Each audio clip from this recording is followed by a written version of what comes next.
I found my wife in a hotel room with another man at 2 a.m., and she claimed, "We were just discussing business and lost track of time, but I discovered she'd been planning to leave me for months and take half of everything, including my late father's company that I built from nothing."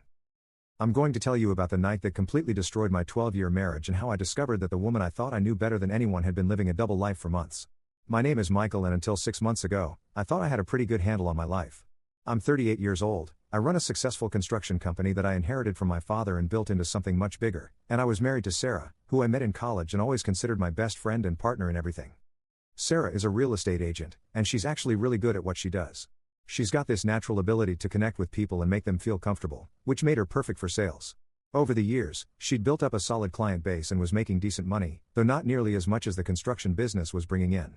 That never seemed to bother her, or at least that's what I thought. We live in a nice house that I designed and my crew built about 8 years ago. We don't have kids yet, partly because we were both focused on our careers and partly because we kept saying we'd start trying next year and next year never seemed to come. Looking back, I wonder if Sarah was already having doubts about our future even then, but at the time I just thought we were both busy and that we'd figure out the family thing when we were ready. The construction company has been my life's work. When my dad died 5 years ago, he left me a small operation with about 12 employees and enough steady contracts to keep the lights on. But I had bigger dreams, and I'd been working 18-hour days to turn it into something special. We now have 42 employees, we handle everything from residential renovations to major commercial projects, and last year we cleared more profit than my dad ever dreamed of. Sarah always seemed proud of what I'd accomplished. She'd brag to her friends about the projects we were working on, and she loved going to industry events with me where people would compliment the work we'd done. She never showed any signs of resentment about the long hours I put in, and she seemed to understand that building something from nothing requires sacrifice and dedication. About 8 months ago, Sarah started working with a new client named Derek Hoffman. Derek had moved to town from Chicago to take some high-level position at a tech company, and he was looking for a house in the $800,000 to $1.2 million range, which was definitely the upper end of Sarah's usual market. She was excited about the commission potential and spent a lot of time showing him properties and helping him get familiar with the area. At first, I was happy for Sarah because landing a client like Derek could really boost her career. She'd been wanting to move into luxury real estate for a while, and this seemed like a perfect opportunity to prove she could handle high-end clients. Derek seemed like a decent enough guy the few times I met him, well-dressed, polite, successful, and Sarah said he was easy to work with and wasn't one of those demanding clients who want to see 50 houses before making a decision. But after a few weeks, I started noticing that Sarah was spending a lot of time on Derek's account. She'd have evening showings that would run late, weekend appointments that would stretch on for hours, and she'd get phone calls from him at odd times that she'd always take in another room. When I asked about it, Sarah would say that Derek was just really serious about finding the perfect place and that the commission would be worth the extra effort. I didn't think much of it at first because Sarah had always been thorough with her clients, and I knew that selling expensive houses required more hand-holding than the typical residential deals she usually handled. But as the weeks went on, Derek's house hunt seemed to be taking over more and more of Sarah's time and attention. Sarah started working late more often, sometimes not getting home until 9 or 10 at night. She'd say she was showing Derek properties or meeting with him to discuss neighborhoods and market trends. On weekends, she'd disappear for hours at a time for what she called extended property tours with Derek, where they'd look at houses and then grab lunch or coffee to discuss the pros and cons of each place. The phone calls were what really started to bother me. Derek would call at all hours, during dinner, late in the evening, even early in the morning on weekends. Sarah would always answer and step into another room to talk, and the conversations would go on for 20 or 30 minutes at a time. When I asked what they could possibly have to discuss for so long, Sarah would say that Derek had a lot of questions about the area and that part of providing good service was being available when clients needed guidance. I started paying more attention to Sarah's behavior, and I noticed some changes that seemed odd. She was dressing nicer for work, spending more time on her hair and makeup, and she'd bought several new outfits that were more stylish and form-fitting than her usual professional wardrobe. She said she wanted to look more polished when working with high-end clients, which made sense on the surface, but something about it felt different. Sarah also started being more secretive about her phone. She'd always been pretty open about her calls and texts, but suddenly she was keeping her phone face down and taking it with her whenever she left the room. When I'd ask who was calling or texting, she'd give vague answers about work stuff or client communications. The most concerning change was in how Sarah talked about Derek. At first, she'd mentioned him in passing as just another client, but gradually she started sharing more personal details about his life. She told me about his divorce, his job stress, his difficulty adjusting to a new city, and his concerns about finding the right neighborhood. She seemed to know an awful lot about his personal situation for someone who was supposed to be helping him find a house. About 3 months into Derek's house hunt, Sarah started staying overnight in the city occasionally for what she called client events or networking opportunities. She'd say that Derek had invited her to industry mixers or that they were attending open houses in neighborhoods that were too far away to drive back the same night. She'd stay at a hotel and come home the next morning, usually with stories about the people she'd met and the connections she'd made. I'll admit that by this point, I was starting to have suspicions, but I kept pushing them down because I trusted Sarah and because I didn't want to be that jealous, controlling husband who questions his wife's every move. Sarah had never given me any reason to doubt her faithfulness, and I kept telling myself that I was just being paranoid because I'd been working so much and maybe not paying enough attention to our relationship. But then Sarah started talking about Derek's house hunt like it was the most important project of her career. She'd spend hours researching properties, analyzing market data, and preparing presentations for him. She'd stay up late working on comparative market analyses and neighborhood reports. She seemed more invested in Derek's house hunt than she'd ever been in any of her other clients' needs. The breaking point came on a Thursday night in March. Sarah had told me that morning that she'd be showing Derek some properties in the evening and then they'd be having dinner to discuss his options. She said she might be late because they had a lot of ground to cover and Derek was finally ready to make some serious decisions. I was working late at the office, finishing up some bids for upcoming projects, when I realized I'd left some important documents at home that I needed for a meeting the next morning. It was about 11:30 p.m. when I drove home to get them, and I noticed that Sarah's car wasn't in the driveway. I figured she was still out with Derek, but it seemed really late for a business dinner. I got the documents I needed and was about to drive back to the office when I decided to text Sarah to see when she might be home. I sent a message asking how the evening was going and if she'd be back soon. About 10 minutes later, Sarah texted back saying that dinner had run late and she was going to stay at a hotel in the city rather than drive home after such a long day. She said she'd see me in the morning and that we'd talk about Derek's decision then. Something about the text bothered me, though I couldn't put my finger on exactly what. Maybe it was the timing, or the fact that Sarah had never mentioned the possibility of staying overnight when she told me about her plans that morning. Or maybe it was just that nagging feeling I'd been having for weeks that something wasn't quite right about Sarah's relationship with Derek. I tried to go back to work, but I couldn't concentrate. The more I thought about it, the more concerned I became. Sarah had been spending an enormous amount of time with Derek, and now she was staying overnight in the city with him. Even if they were in separate rooms, it felt like a boundary was being crossed. At about 1:30 a.m., I made a decision that I'm still not sure was right, but that ultimately revealed the truth about what was happening. I drove to the city to find Sarah. I knew which hotel Sarah usually stayed at for work, and I started calling them to see if she was registered. The third hotel I called confirmed that she had a reservation, and they gave me the room number when I explained that I was her husband and needed to reach her about a family emergency. Update 1. I drove to the hotel with my heart pounding and my mind racing through possible explanations for what I might find. Part of me hoped that I'd find Sarah alone in her room, working late on Derek's account or just sleeping after a long day. But deep down, I think I already knew what I was going to discover. The hotel was one of those upscale business hotels downtown, the kind with marble lobbies and restaurants that serve $20 cocktails. I parked in the visitor section of the garage and took the elevator to the 7th floor, where Sarah's room was located. When I got to room 714, I stood outside the door for a long moment, trying to decide how to handle this. Should I knock? Should I call Sarah first? Should I just turn around and go home and pretend this never happened? But then I heard voices from inside the room, Sarah's voice and a man's voice that I assumed belonged to Derek. They were talking quietly, but I could hear the murmur of conversation and occasional laughter. It was 2:15 a.m., and my wife was in a hotel room with another man, and they were awake and talking and laughing together. I knocked on the door. The voices stopped immediately, and I could hear movement inside the room.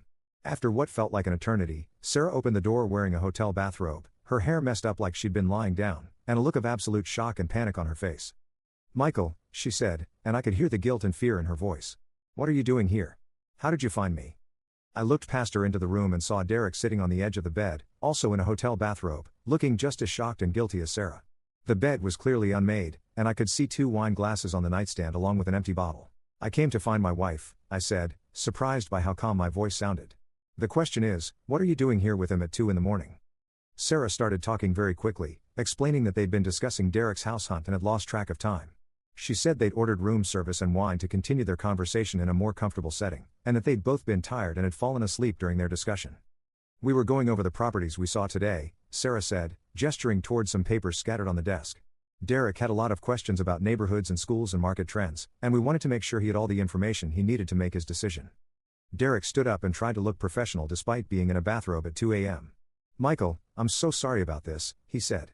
"Sarah has been incredibly helpful with my house search, and we were just having a working dinner that went later than we planned. Nothing inappropriate happened here." I looked at both of them, my wife and this man I barely knew, both in hotel bathrobes in the middle of the night, with an empty wine bottle and unmade bed between them, and I felt something inside me break. "Get dressed," I told Sarah. "We're going home. Now." Sarah started to protest, saying that she'd already paid for the room and that it was late and maybe we should just talk in the morning when everyone was more rested. But the look on my face must have convinced her not to argue, because she quickly gathered her clothes and went into the bathroom to change. Derek tried to shake my hand and apologize again for the misunderstanding, but I just stared at him until he backed away. Stay away from my wife, I told him quietly. Find another real estate agent. The drive home was silent except for Sarah's occasional attempts to explain what I'd witnessed. She kept insisting that nothing physical had happened between her and Derek, that they were just discussing business, and that I was overreacting to what was essentially a late business meeting. But I wasn't buying it. You don't conduct business meetings in hotel bathrobes at 2 a.m. with wine and unmade beds. You don't stay overnight with a client without mentioning that possibility to your spouse. And you don't look as guilty and panicked as Sarah had looked when I knocked on that door if you're just having an innocent business discussion. When we got home, Sarah continued trying to convince me that I'd misunderstood what I'd seen. She said that Derek had been sharing some personal struggles about his divorce and his difficulty adjusting to a new city, and that their conversation had gotten more personal than usual. She admitted that maybe it hadn't looked appropriate, but she swore that nothing romantic or physical had happened. Michael, you have to believe me, Sarah said, tears streaming down her face. I would never cheat on you. Derek is just a client who's been going through a hard time, and maybe I got too involved in trying to help him, but that's all it was. I wanted to believe her. Part of me was desperate to accept her explanation and pretend that what I'd seen was just a misunderstanding. But too many things didn't add up. The late-night phone calls, the secretive behavior, the sudden interest in dressing up for work, the overnight stays in the city, it all pointed to something more than just dedicated customer service. I told Sarah that I needed some time to think and that we'd continue this conversation when I'd had a chance to process what had happened. I slept in the guest room that night, and I spent hours staring at the ceiling and trying to figure out what to do next. Over the next few days, Sarah was incredibly attentive and apologetic. She canceled all her appointments with Derek and said she was referring him to another agent. She showed me her phone to prove she wasn't communicating with him anymore. She suggested we go to marriage counseling to work through the trust issues that had been raised. But something still felt wrong. Sarah's behavior seemed performative, like she was trying too hard to convince me that everything was normal. And I kept thinking about the look on her face when she'd opened that hotel room door, not just surprise or embarrassment, but genuine fear of being caught. I decided to do some investigating of my own. Update 2. I started by looking at our phone records and credit card statements, something I'd never felt the need to do before in our 12 years of marriage. What I found confirmed my worst suspicions and revealed that Sarah's relationship with Derek had been much more extensive than she'd admitted. The phone records show that Sarah and Derek had been talking or texting almost every day for the past 4 months, often multiple times per day. Some of their phone conversations had lasted for over an hour, and they'd been texting each other late into the evening and early in the morning. The volume and frequency of their communication was way beyond what would be normal for a professional relationship. The credit card statements were even more revealing. Sarah had been charging dinners for 2 at expensive restaurants, stays at upscale hotels, and purchases at stores that she'd never mentioned to me. There were charges for lingerie, jewelry, and clothing that I'd never seen her wear. There were also charges for activities like wine tastings, concerts, and weekend trips that Sarah had never told me about. When I confronted Sarah with this evidence, her story began to change. She admitted that maybe she'd gotten too close to Derek and that their relationship had become more personal than it should have. She said that Derek had been going through a difficult time with his divorce and that she'd felt sorry for him and wanted to help. He was so lonely and lost, Sarah said. He didn't know anyone in town, and he was dealing with all this pain from his divorce. I just wanted to be a friend to him, maybe help him adjust to living here. But I wasn't satisfied with that explanation either. The evidence showed a pattern of deception that went far beyond just being a supportive friend to a lonely client.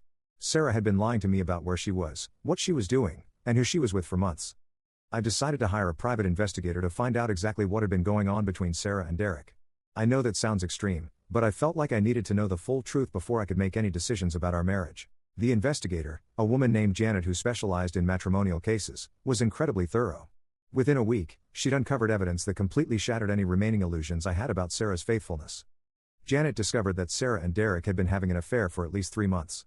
They'd been meeting at hotels not just in our city, but in neighboring towns as well.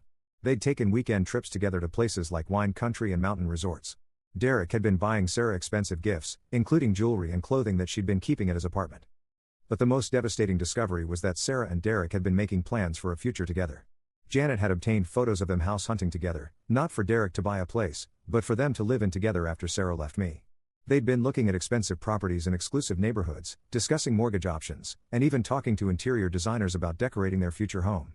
Janet also discovered that Sarah had been meeting with a divorce attorney for the past 6 weeks. She'd been getting advice about how to maximize her settlement in a divorce, particularly regarding the construction company. The attorney had been helping her understand the value of the business and strategizing about how to claim her share of assets that she'd helped build during our marriage. When Janet presented me with this evidence, photos, financial records, attorney consultation records, and documentation of the house hunting activities, I felt like my entire world had collapsed. This wasn't just an affair that had gotten out of hand. This was a calculated plan to leave me and take as much as she could get in the process. But there was one more piece of evidence that Janet uncovered that made everything even worse. Sarah and Derek had been discussing the construction company specifically, and Derek had connections in the industry who were interested in acquiring successful businesses like mine.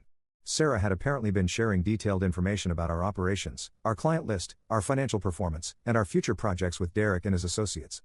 In other words, Sarah wasn't just planning to leave me and take half of everything in a divorce. She was potentially setting up a situation where Derek's associates could acquire my father's company, the business I'd spent years building from a small operation into something significant. I confronted Sarah with all of this evidence on a Tuesday evening when she came home from what she claimed was a client meeting. I'd spread everything out on the kitchen table, the photos, the financial records, the documentation of her meetings with the divorce attorney, everything. Sarah walked into the kitchen and saw the evidence laid out like a case file, and the look on her face told me everything I needed to know. She didn't try to deny it or explain it away. She just stood there looking defeated and caught. "How long have you been planning to leave me?" I asked. Sarah sat down at the table and started crying. "It wasn't supposed to happen like this," she said. "I didn't plan for any of this. I just fell in love with Derek, and once that happened, I didn't know how to handle it." "So you decided to lie to me for months while you planned your exit strategy?" I said. "You decided to share information about my business with people who might want to acquire it? You decided to consult with attorneys about how to take as much as possible when you left?" Sarah tried to explain that she'd been confused and scared and that she hadn't known how to tell me about her feelings for Derek. She said that the meetings with the attorney were just about understanding her options, not about planning to take advantage of me. She claimed that Derek's interest in the business was just casual conversation, not some kind of corporate espionage. But I'd heard enough lies from Sarah to last a lifetime. I told her that I wanted her out of the house by the end of the week and that she should expect to hear from my attorney soon. Update 3. Sarah moved out that Friday, taking only her personal belongings and some furniture that we'd agreed belonged to her. She went to stay with her sister temporarily while she looked for her own place, presumably with Derek's help since his house hunt had apparently been just a cover story for their affair. I immediately contacted my own attorney, a sharp woman named Patricia who specialized in business protection and matrimonial law. Patricia reviewed all the evidence that Janet had gathered and was particularly concerned about the potential threat to the construction company. "The fact that your wife was sharing business information with someone who has connections to potential competitors is extremely serious," Patricia told me. "We need to take immediate steps to protect your company's intellectual property and client relationships." Patricia helped me implement several protective measures right away. We changed all the security codes and passwords for the business. We notified our key clients about the potential security breach and assured them that their information was protected. We also began documenting all the proprietary information that Sarah had access to during our marriage. But Patricia also warned me that the divorce was going to be complicated because Sarah would likely claim that she'd contributed to the growth of the business during our marriage and therefore deserved a significant portion of its value. "Your wife's attorney is going to argue that she supported you while you built this company, that she made sacrifices for the business, and that she's entitled to compensation for her contributions," Patricia explained. "The fact that she was planning to leave you doesn't necessarily negate her legal claims to marital assets." I knew Patricia was right, but I was determined to fight for the business that my father had left me and that I'd worked so hard to build.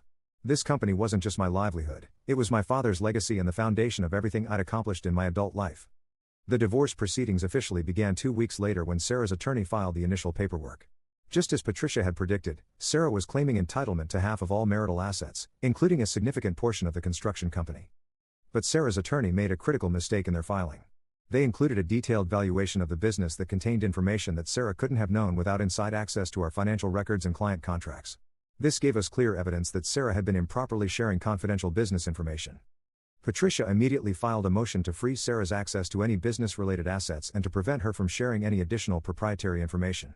We also filed a countersuit alleging breach of fiduciary duty and potential corporate espionage. Around this same time, I learned that Derek's interest in my business wasn't just casual conversation with Sarah. Through some discreet investigation, I discovered that Derek's Chicago connections included a development company that had been looking to expand into our market. Derek had apparently been gathering intelligence about local construction companies as potential acquisition targets or competitors. This revelation changed everything about how I viewed Sarah's affair. It wasn't just about her falling in love with someone else, it was potentially about Derek using her to gain access to information about my business. Whether Sarah was aware of Derek's ulterior motives or just a naive pawn in his scheme, I couldn't tell, but either way, the betrayal felt even deeper. I decided to go on the offensive. I had Janet continue investigating Derek's background and his connections to Chicago development companies. I also had her look into whether there were any other local business owners who might have been targeted by similar intelligence gathering operations. What Janet discovered was shocking. Derek had been involved in at least 3 similar situations in other cities over the past 5 years. He would move to a new market, develop relationships with local business owners or their spouses, gather intelligence about successful companies, and then either facilitate acquisitions or help Chicago-based competitors establish footholds in those markets. In one case in Ohio, Derek had dated the daughter of a successful landscaping company owner and had used that relationship to gain access to client lists and pricing strategies. In another case in Indiana, he'd befriended the wife of a restaurant owner and had helped a Chicago restaurant group open competing establishments using inside information about locations and suppliers. Derek wasn't just a cheating scoundrel who'd stolen my wife, he was apparently a professional con artist who specialized in corporate espionage through personal relationships. Armed with this information, Patricia and I developed a comprehensive legal strategy that went far beyond just protecting my assets in the divorce. We filed complaints with the state attorney general's office about Derek's potential criminal activities. We also notified the FBI about the pattern of corporate espionage that Derek appeared to be engaged in across multiple states. Meanwhile, Sarah's attorney was getting increasingly desperate as the evidence against Derek mounted and Sarah's claims to business assets became more legally problematic. They tried to argue that Sarah had been a victim of Derek's manipulation and shouldn't be held responsible for his actions. But Patricia presented compelling evidence that Sarah had willingly participated in sharing confidential information and had been actively planning to leave me while maximizing her financial gain. The fact that she'd been consulting with attorneys about divorce strategies while still claiming to love me and want to work on our marriage showed clear intent to deceive and defraud. Update 4. The legal proceedings took about 4 months to resolve, but the outcome was better than I'd hoped for when this all started. Sarah's claims to business assets were largely dismissed due to her breach of fiduciary duty and the evidence of her sharing confidential information with Derek. She received only a minimal settlement that covered her personal assets and a small amount of cash, but nothing approaching the 50% of the business value she'd originally demanded. Derek, meanwhile, faced serious legal consequences for his corporate espionage activities. The FBI investigation uncovered evidence of his involvement in similar schemes in multiple states, and he was eventually charged with several federal crimes related to corporate espionage and fraud. His connections to the Chicago Development Company were also investigated, and several of their business deals in other markets came under scrutiny. Sarah tried to claim that she'd been manipulated by Derek and hadn't understood the implications of sharing business information with him. But the evidence showed that she'd been actively participating in the intelligence gathering and had been aware that Derek was interested in acquiring or competing with local businesses. The most satisfying moment came when Sarah's sister called me to apologize for Sarah's behavior and to let me know that Sarah was finally beginning to understand the magnitude of what she'd done. Apparently, when Derek was arrested and the full scope of his criminal activities became clear, Sarah realized that she'd been used as a pawn in a much larger scheme. Sarah's sister told me that Sarah was devastated to learn that Derek's feelings for her had likely been calculated and that their entire relationship had probably been part of his professional con game.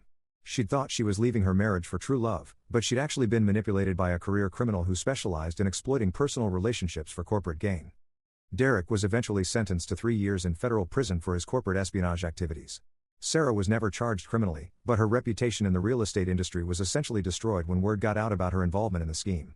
Most of the major real estate agencies in our area wouldn't hire her, and many of her former clients felt betrayed when they learned she'd been sharing their information with Derek. As for me, I focused on rebuilding and protecting the business that had almost been stolen from me. We implemented much stronger security protocols and confidentiality agreements. We also expanded our operations to take advantage of some opportunities that opened up when Derek's Chicago associates were forced to abandon their expansion plans due to the FBI investigation. The construction company is now more successful than ever, and I've been able to hire additional employees and take on larger projects. More importantly, I know that my father's legacy is secure and that the business he started will continue to grow and thrive. About 6 months after the divorce was finalized, I started dating again. I met a wonderful woman named Lisa who works as an engineer for the city and who has no connection to the real estate or construction industries. She's honest, straightforward, and completely different from Sarah in all the best ways. Sarah tried to reach out to me a few times after Derek was arrested, apparently wanting to apologize and explain what had really happened. But I had no interest in hearing her explanations or justifications. She'd made her choices, and now she had to live with the consequences. The last I heard, Sarah had moved to another state to start over and was working as a receptionist at a small real estate office. She'd lost her real estate license in our state due to the ethical violations related to the Derek situation, and she was apparently trying to rebuild her career from scratch somewhere that people didn't know her history. Final update. It's been a year and a half since I found Sarah in that hotel room with Derek, and my life has completely transformed in ways I never could have imagined. The betrayal and deception that initially felt like it would destroy me ultimately led to positive changes that have made me stronger, more successful, and happier than I was before. The construction company has grown by 40% since the divorce, partly because we were able to secure several major contracts that had previously been targeted by Derek's Chicago associates. When their expansion plans fell apart due to the FBI investigation, we were perfectly positioned to fill that market gap. We now employ 68 people and have a waiting list of clients who want to work with us. I've also become much more selective about who I trust with business information and much more aware of the importance of protecting intellectual property and client confidentiality. The experience with Sarah and Derek taught me valuable lessons about security and due diligence that have made the company more resilient and better protected against future threats. My relationship with Lisa has continued to develop, and we're now living together in the house that I designed and built during my marriage to Sarah. Lisa loves the house but suggested we redecorate completely to make it ours rather than a reminder of my past. She was right, and creating a new environment together has been healing and exciting. Lisa is everything that Sarah wasn't: honest, direct, supportive of my work without being interested in exploiting it, and genuinely caring about my well-being rather than what I could provide for her. She's also incredibly intelligent and has actually helped me think through some business challenges from an engineering perspective that has led to innovative solutions and cost savings. Most importantly, I've learned to trust my instincts again.